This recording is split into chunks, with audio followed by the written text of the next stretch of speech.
Hi friends, welcome to my YouTube channel మీదన్ Hindi tutorial. Friends, ఈరోజు మనం డిస్కషన్ చేసుకోబోయే టాపిక్ ఏంటి అంటే మనకి కామెంట్ బాక్స్లో ఒక రిక్వెస్ట్ చేయడం జరిగింది. ఆ కామెంట్ ఏంటి అంటే, సార్ ఇంగ్లీష్లో ఎలా అయితే అఫర్మేటివ్ సెంటెన్స్ అంటే పాజిటివ్ సెంటెన్సు, తర్వాత negative sentence, interrogative negative sentence ఎలా అయితే ఇంగ్లీష్లో ఉంటాయో వాటిని హిందీలో చెప్పండి సార్ అని చెప్పేసి అడగడం జరిగింది. ఓకే, ఈరోజు మనము ఆ టాపిక్ని డిస్కషన్ చేసుకుందాం.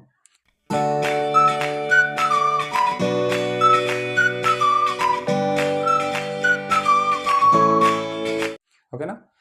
రైట్, ఇప్పుడు ఆ టాపిక్లోకి వెళ్ళిపోదాం. రైట్, ఇప్పుడు మీకు ఫస్ట్ పాజిటివ్ సెంటెన్స్ ఏంటిదో మీకు తెలవాలి. ఓకేనా? Positive sentence. రెండవది నెగటివ్ సెంటెన్స్. ఓకేనా? Negative sentence. మూడవది interrogative sentence. Interrogative sentence. Next interrogative negative sentences. ఓకేనా? ఒకటి పాజిటివ్, దీన్ని అఫర్మేటివ్ అంటారు. రెండవది నెగిటివ్, మూడవది ఇంటరాగేటివ్, నాలుగవది ఇంటరాగేటివ్ నెగిటివ్ సెంటెన్స్ ఏందో మీకు ఈరోజు నేర్పుతాం. First positive sentence. ఇది సకారాత్మక్ అంటే మనకి పాసిబిలిటీ, ఏదైతే ఒక పని ఉందో మనకు అనుకూలంగా ఉండాలి. ఇప్పుడు చూడండి, నేను తెలుగులో నేను భోజనం చేస్తాను. నేను భోజనం చేస్తాను అనేది ఏంటిది? పాజిటివ్. నేను భోజనం చేయను ఏంటిది? నెగిటివ్. నేను భోజనం చేస్తానా అనేది ఇంట్రాగేటివ్. నేను భోజనం చెయ్యనా అనేది ఇంట్రాగేటివ్ నెగిటివ్ కిందికి వస్తుంది. ఓకేనా? నేను భోజనం చేస్తాను చేయడానికి పాసిబుల్ ఉంది కదా, అంటే నేను భోజనం చేస్తాను పాజిటివ్. ఈ పాజిటివ్కి నెగిటివ్కి తేడా ఏంది అంటే, నేను భోజనం చేస్తాను, ఇక్కడ చేస్తాను అన్న కాడ ఏంది? చేయను. నేను భోజనం చేయను నెగిటివ్. ఇంగ్లీష్లో అయితే నాట్ వస్తుంది. హిందీలో ఎలా వస్తుంది చూడు.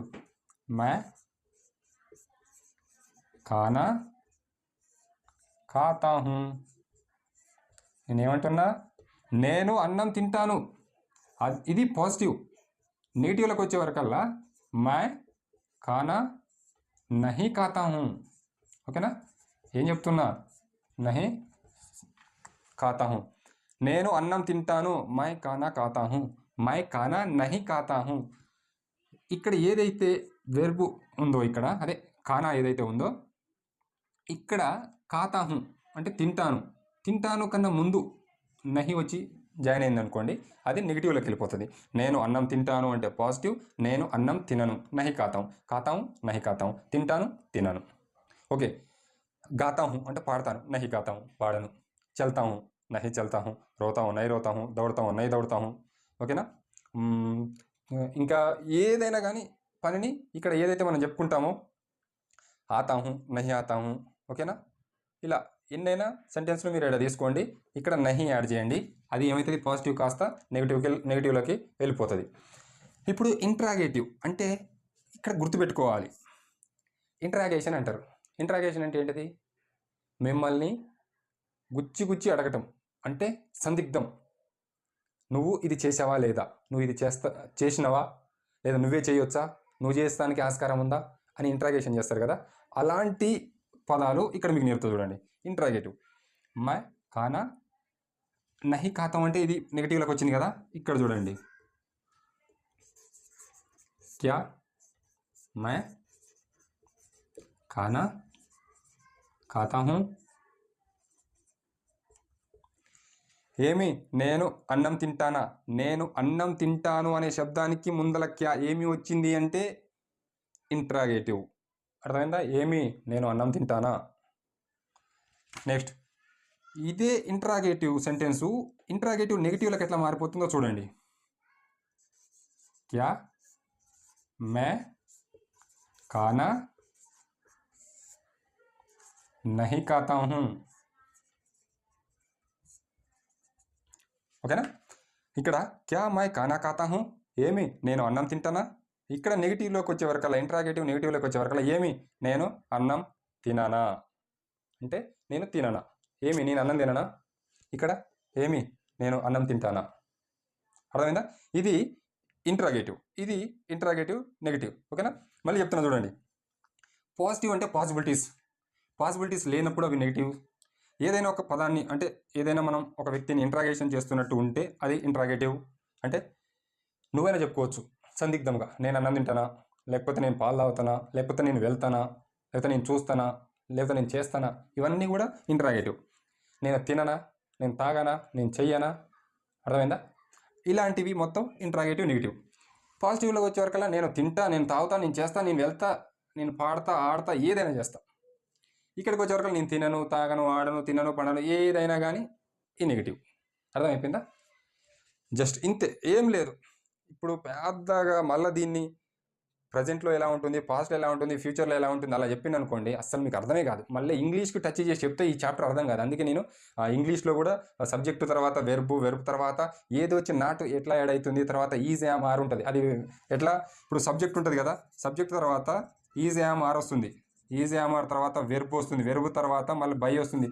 ఇవన్నీ ఇట్లా మీకు నేర్పి ఇక్కడ కన్ఫ్యూజ్ చేసేదానికన్నా ఇట్లా డైరెక్ట్గా తెలుగు నుంచి హిందీకి చెప్తే మీకు అర్థమైపోద్ది అని చెప్పేసి ఈరోజు అసలు ఇంగ్లీష్నే టచ్ చేయకుండా మీకు చెప్పాను. ఓకేనా. ఇది ఈరోజు క్లాసు. ఓకేనా. ఇక్కడ ఒకటి చెప్పాలనుకుంటున్నాను. నిన్న ఒక కామెంట్ చూశాను.